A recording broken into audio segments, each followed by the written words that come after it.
அவர் வேடந்தாங்கல் பறவை மாதிரி அடிக்கடி கூட்டணி மாத்திட்டு இருக்காரு. வேடந்தாங்கல் தான் பறவை அந்த ஏரியில் தண்ணி நிரம்பி இருக்கும்போது வரும், தண்ணி வத்தினா போயிடும், மறுபடியும் தண்ணி வரும்போது வரும். அப்படி ஒவ்வொரு தேர்தலையும் கூட்டணி மாறி மாறி வச்சுட்டு இருக்கிறதுக்கு பதில் சொல்ல வேண்டிய அவசியம் இல்லை. அது மட்டும் இல்லை, பெரியவர் ராமதாஸ் அவர்கள் ஒரு பேட்டியில் கொடுக்கும்போது பாரதிய ஜனதா கட்சிக்கு எவ்வளோ மார்க் கொடுக்குன்னு சொன்னார். 0 கொடுப்போம்னாரு. இப்போ அந்த கட்சியில் போய் இணைஞ்சு அவருடைய வேட்பாளர் வெற்றி பெற சொல்கிறாரு. ஒவ்வொரு தேர்தலையும் ஒவ்வொரு கட்சி ஆதரிக்கிற கட்சி தான் பாட்டாளி மக்கள் கட்சி. அவையும் சொல்லிட்டா நாங்கள் என்ன பண்ணுறது? ஏங்க இதான் மாறி மாறி கூட்டணி வச்சுக்கிட்டு தான் இருக்கிறாங்க. அவர் கூட்டணி வச்சிருப்போம், நாங்கள் ஜெயிச்சுமா? ஜெயிக்கலையே. 2019 அவரோட கூட்டணி இருந்தது, 2021 அவரோட தான் கூட்டணி இருந்தது. எங்கே நாங்கள் வெற்றி பெற்றோம்? ஆக அதிமுகவை பொறுத்த வரைக்கும் கூட்டணி நம்பி இல்லை. கூட்டணி கட்சிகள் வந்தால் வரவேற்போம்.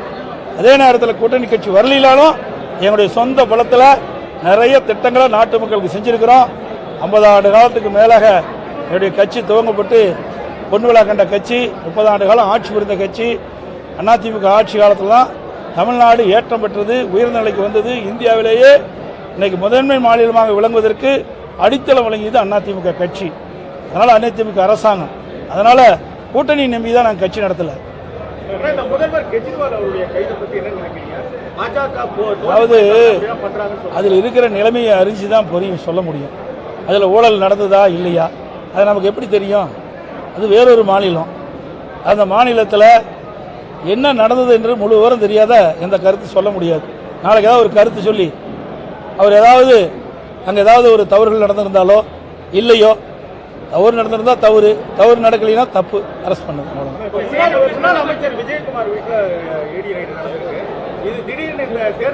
விஜயபாஸ்கர் ஏங்க நல்லா புரிஞ்சுங்க. இந்த ஆட்சி வந்த பிறகு, திராவிட முன்னேற்ற கழகம் ஆட்சிக்கு வந்த பிறகு லஞ்ச ஒழிப்புத்துறை ஏவி விட்டு எங்களுடைய முன்னாள் அமைச்சர் மீது வழக்கு பதிவு செஞ்சாங்க. நாங்கள் ஆட்சியில் இருக்கும்போது மத்தியில் இருக்கின்ற வருமான வரித்துறை எங்களுடைய அமைச்சரை ரெய்டு பண்ணாங்க.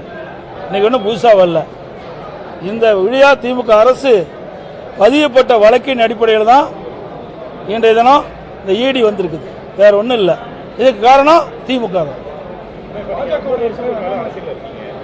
இந்த எலெக்ஷன் வந்து உங்க கட்சி சார்பில் பாதிக்கு மேல புதுமுகங்களா நினைக்கிறீங்க.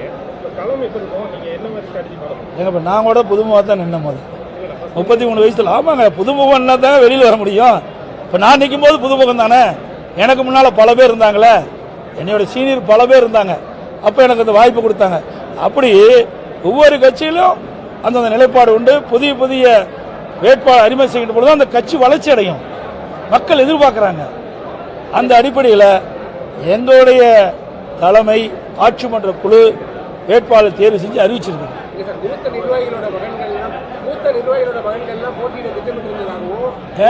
மூத்த நிர்வாகிகளோட மகன்கள் எல்லாம் போட்டியிட திட்டமிட்டிருந்ததாகவும் தோல்வி பயத்தினாலதான் இந்த மாதிரி புதுமுகங்களை அறிமுகப்படுத்திருக்காங்க அப்படின்னு எதிர்க்கட்சிகள் குற்றச்சாட்டு வைக்கிறாங்க. நீங்க கற்பனையான கேள்விக்கு நான் என்ன பதில் சொல்ல முடியும்? எங்களெல்லாம் அப்படி இல்லையே. எங்களுடைய முன்னாள் எம்எல்ஏ குமரகுரு நிற்கிறாரு, பவுன்ராஜ் மகன் நிற்கிறாரு, ஜெயவர்த்தன் நிற்கிறாரு. எங்களுக்கு நிற்கிறாங்களே, நிற்கலாம் கிடையாது. யாருக்கு தகுதி இருக்குதோ அதை ஆட்சி மன்ற குழு தான் முடிவு செய்யும். தனிப்பட்ட முறையில் நாங்கள் முடிவு செஞ்சு அறிவிக்கல.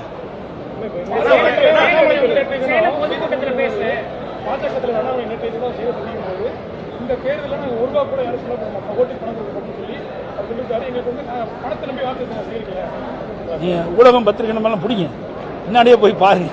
₹1 செலவு பண்ணுவார பண்ண மாட்டார். ₹1 செலவு பண்ணல டீ கூட குடிக்க முடியாது. ₹1 செலவு பண்ணினா டீ கூட குடிக்க முடியாது. குடி தண்ணீர் கூட ₹12 ஒரு பாட்டில், ஒரு ₹12 ஒரு பாட்டில். இன்னைக்கு பிஸ்லரி வாட்டர் குடிக்கணும், இல்லை பெரிய ஆளுங்க பிஸ்லரி வாட்டர் தான் குடிப்பாங்க. ஆனால் ₹12 ₹15 போட்டு தான் விலை வாங்கி தான் குடிப்பாங்க. அதெல்லாம் ஒரு பத்திரிக்கை செய்திக்காக வர்றதை ஒழிய ₹1 கூட செலவு பண்ண முடியாதுன்னு சொல்றதெல்லாம் தவறானது.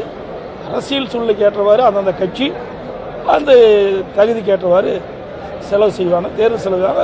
இன்றைக்கு தேர்தல் ஆணையமே சொல்லியிருக்குது இவ்வளோ ரூபாய் செலவு செய்யணும், அந்த நிர்ணயிக்கப்பட்டிருக்குது. அதனால் தேர்தல் செலவு இருக்குத்தான் செய்யும். காரில் போகிறோம், டீசல் அடிக்கணும்ல. இப்போ டீசலில் தண்ணியிலே விடும். அப்போ டீசல் அடிக்கிறதுக்கு செலவு பண்ணி தானே ஆகணும். அதை அவர் மறுக்கிறாரா? எல்லாம் வந்து வேணுமென்றே திட்டமிட்டு உங்களை செய்தி ஒரு பரபரப்பான செய்தி பத்திரிகையில் ஊடகத்திலையும் போடுவீங்க. நீங்கள் இப்போ அவர் கேட்கல, அவர் சொல்ல கட்டிதாலும் பரபரப்பான செய்தி என்ன கேள்வி கேட்குறீங்க? அதுக்கு இது உதவும். ஆனால் 3 முறை முதல்வராக இருந்தவர் ஓபிஎஸ் ராமநாதபுரத்தில் ஒரு சீட்டுக்காக நிற்கிறாரு. இதை அவரிடம் கேட்க வேண்டிய கேள்வி. இதை அவரிடம் கேட்க வேண்டிய கேள்வி. என்னிடம் இதை கேட்டால் நான் என்ன பதில் சொல்றது?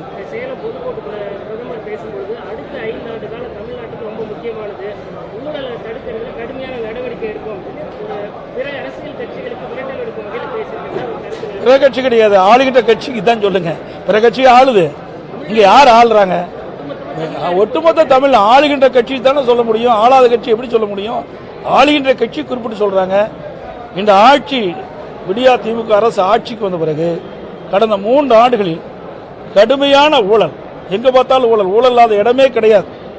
போதைப்பொருள் விற்பனை, திமுக நிர்வாகிகளே வெளிநாட்டுக்கு போதைப்பொருள் கடத்தக்கூடிய சூழலெல்லாம் பத்திரிகையில் ஊடகத்தில் நீங்க வெளியிட்டீங்க. அப்படிப்பட்ட நிலைமையில இன்றைக்கு தமிழ்நாட்டை காப்பாற்றணும்னா நான் ஏற்கனவே சொன்னேன், இந்த தேர்தலில் அண்ணா திமுக வெற்றி பெற்றால் தான் தமிழ்நாட்டை காப்பாற்ற முடியும். நாளைக்கு தினம் திருச்சியில் பிரம்மாண்டமான பொதுக்கூட்டத்தில் அனைத்து இந்திய அண்ணா திராவிட முன்னேற்ற கழக வேட்பாளரை அறிமுகம் செய்து, கூட்டணி கட்சி செயல்பாளரை அறிமுகம் செய்து, கூட்டணி கட்சி தலைவரோடு தேர்தல் பிரச்சாரத்தை நாங்கள் துவங்குகிறோம்.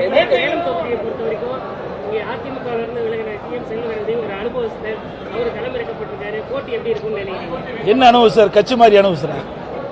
கட்சி மாறினதால் அனுபவிச்சார். இது வந்து பொன்மனச்செம்மல் புரட்சித் தலைவர் எம்ஜிஆர் இந்த கட்சி துவங்கும் போதே தீய சக்தி திமுக சொன்னார். அந்த தீய சக்தி திமுகவோட போய் ஒரு கூட்டு சேர்த்திருக்காரு. இன்றைக்கு அனைத்து இந்திய அண்ணா திராவிட முன்னேற்ற கழகத்தில் தான் அவர் எம்எல்ஏ அடையாளம் காட்டப்பட்டார்.